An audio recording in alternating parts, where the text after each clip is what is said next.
अस्सलाम वालेकुम। इस वीडियो के अंदर हम डिस्कस करेंगे आर्टिकल 79 से लेकर आर्टिकल 82 तक।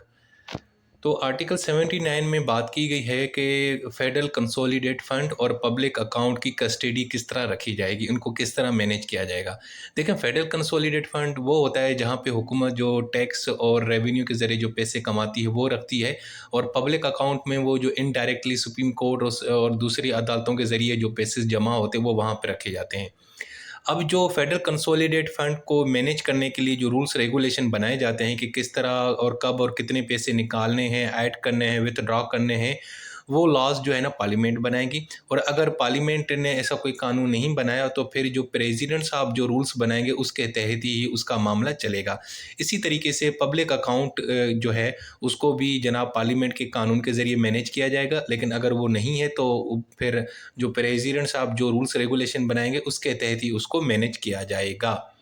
उसके बाद है आर्टिकल 80, एनुअल बजट स्टेटमेंट। देखें, पता क्या है, हाँ, हुकूमत हर साल ना अपना बजट पेश करती है। उस बजट के साथ एक स्टेटमेंट लगाती है जिसको हम एनुअल बजट स्टेटमेंट कहते हैं। इसका मतलब क्या होता है, ये एक किस्म का डॉक्यूमेंट होता है। इसमें हुकूमत बताती है कि यार ये जो हमारा आने वाला साल है इसमें हमने कितना एक्सपेक्टेड हमारा इनकम होगी, और कितना हम यानी कि रेवेन्यू जनरेट करेंगे, और कितना हम एक्सपेंडिचर करेंगे, यानी हमारा खर्चा कितना होगा और हमारी आमदनी कितनी होगी। ये एक्चुअली इन्होंने ना बजट से पहले एक डॉक्यूमेंट होता है, यानी एक किस्म की समरी होती है, वो लगाते हैं, उसको हम बोलते हैं एनुअल बजट स्टेटमेंट। और ये नेशनल असेंबली में पेश किया जाता है, ठीक है।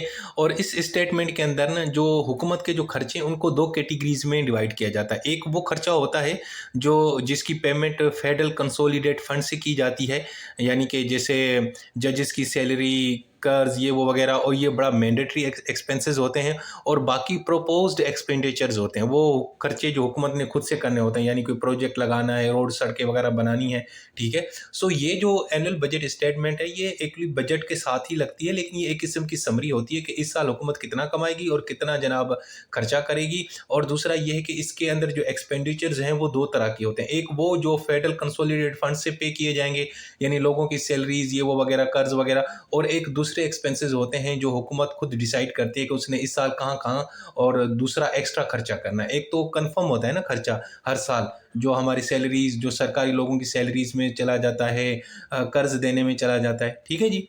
उसके बाद है आर्टिकल 81। आर्टिकल 81 कहता है कि जी जो फेडरल कंसोलिडेट फंड है, यानी हुकूमत कौन कौन से खर्चे बर्दाश्त करती है हमारे।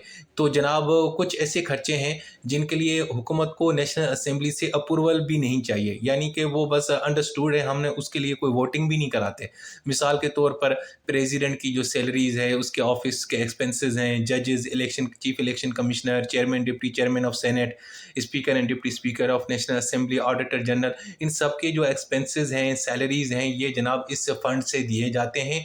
और इसके लिए जनाब हर साल नेशनल असेंबली से अप्रूवल की भी ज़रूरत नहीं होती। इसके अलावा जो एडमिनिस्ट्रेशन के खर्चे होते हैं, अगर सुप्रीम कोर्ट है उसकी बिल्डिंग का कोई खर्चा पानी है, जुडिशल कमीशन इदारे हैं हमारे पास, इसी तरीके से ऑडिटर जनरल के जो डिपार्टमेंट हैं, इलेक्शन कमीशन और चीफ इलेक्शन कमिश्नर की जो ऑफिस है, सेनेट और नेशनल असेंबली के जो सेक्रेटेरिएट हैं, इसके अलावा जो कर्ज है, वो दूसरा ये कि जजेस जो फैसले देते हैं उनका जो खर्चा पानी है, इलेक्शन के लिए जो खर्चा पानी है वो भी इसी फंड से जाता है। और इसके अलावा और जितने भी खर्चे जो हुकूमत करती है वो इसी फंड से दिए जाते हैं।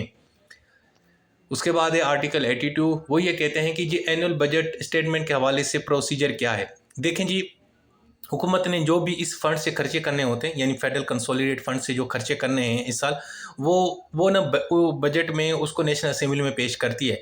लेकिन जो ये खर्चे हैं ना, प्रेसिडेंट की सैलरीज, ये तनख्वाहें, जजेस की, ये वगैरह, ये इसके ऊपर वोटिंग नहीं होती। और दूसरा जो आपने कर्ज वापस करना होता है उसके ऊपर भी वोटिंग नहीं होती, ये भाई आपने अप्रूव करने ही करने। यानी इस पे हुकूमत पार्लियामेंट में जाके वोटिंग नहीं करवाती, ये ऑटोमेटिकली अप्रूव हो जाते हैं। बाकी जो अदर एक्सपेंडिचर्स हैं, मिसाल के तौर पर हुकूमत चाहती है इस साल मैंने फलां प्रोजेक्ट लगाना है, इस साल मैंने जनाब जो है ना अपना पतोकी के अंदर ऑरेंज ट्रेन बनानी है, इस साल मैंने ये करनी है, वो करना है, तो ये वाले जो खर्चे हैं इसके लिए नेशनल असेंबली के पास ये इख्तियार है कि वो उसको अप्रूव करे, रिजेक्ट करे, या उसको अप्रूव करे और उसकी अमाउंट थोड़ी कम कर दे। ये यानी कि नेशनल असेंबली के हाथ में है। सो दोस्तों, ये थे हमारे आर्टिकल 82, 81, 80 और 79। अपना बहुत सारा ख्याल रखें। Take care. अल्लाह हाफिज़।